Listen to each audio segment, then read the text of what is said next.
translation. Well, we'll start with what's happening in Africa here.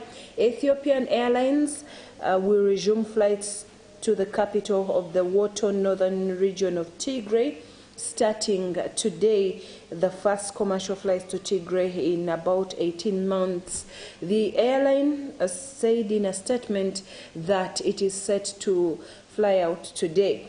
The announcement comes a day after a delegation of government officials and heads of public enterprises visited Mekele to discuss the implementation of last month's peace agreement. The agreement, which includes promises to restore services, ended 2 years ago between the Ethiopian federal government and allies against the Tigrayan forces, which have killed thousands and displaced millions.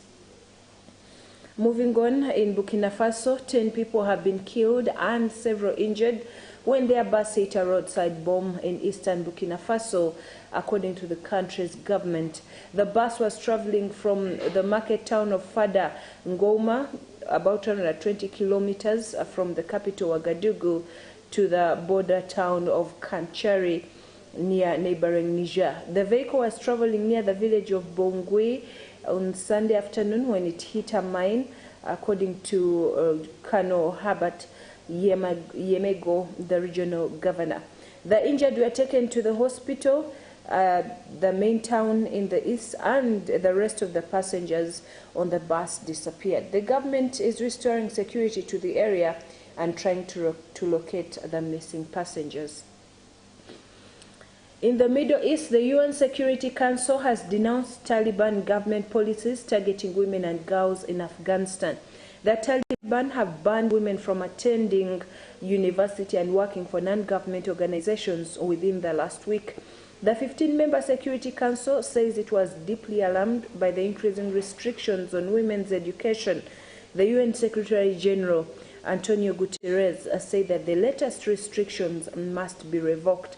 A statement from the Council called for the full, equal, and meaningful participation of women and girls in Afghanistan. Taiwan will extend mandatory military services from 4 months to 1 year, according to President Tsai Ing-wen in a statement. The decision comes amid growing tensions with China, which claims the self-ruled island as its territory.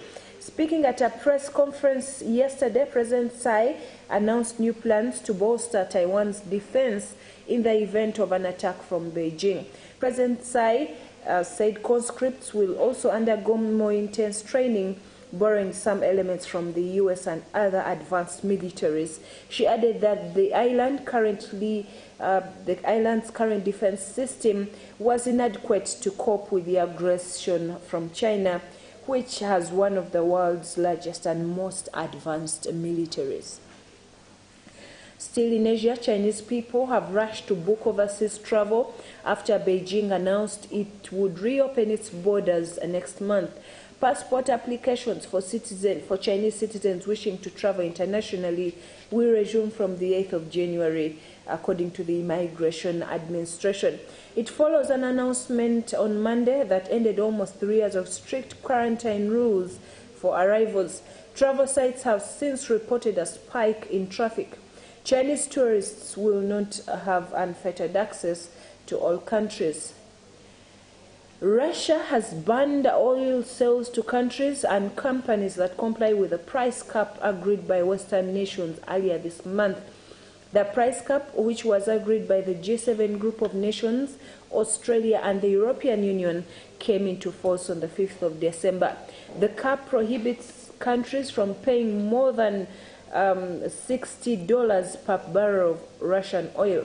Russia has now said its oil and oil products will not be sold to anyone imposing the price cap. The presidential decree said the ban would take effect for 5 months from the 1st of February until the 1st of July. And in the United States, thousands of travelers are stranded at airports across the U.S. as flight cancellations and delays continue to wreak havoc amid a deadly winter storm. By mid-afternoon Eastern Time on Tuesday, nearly 4,900 flights had been cancelled and over 4,400 delayed. Over 60% of the cancellations were from hard-hit Southwest Airlines, which called off over 2,500 flights. The chaos has left thousands and remains in place. Looting has been reported in parts of the city during the emergency.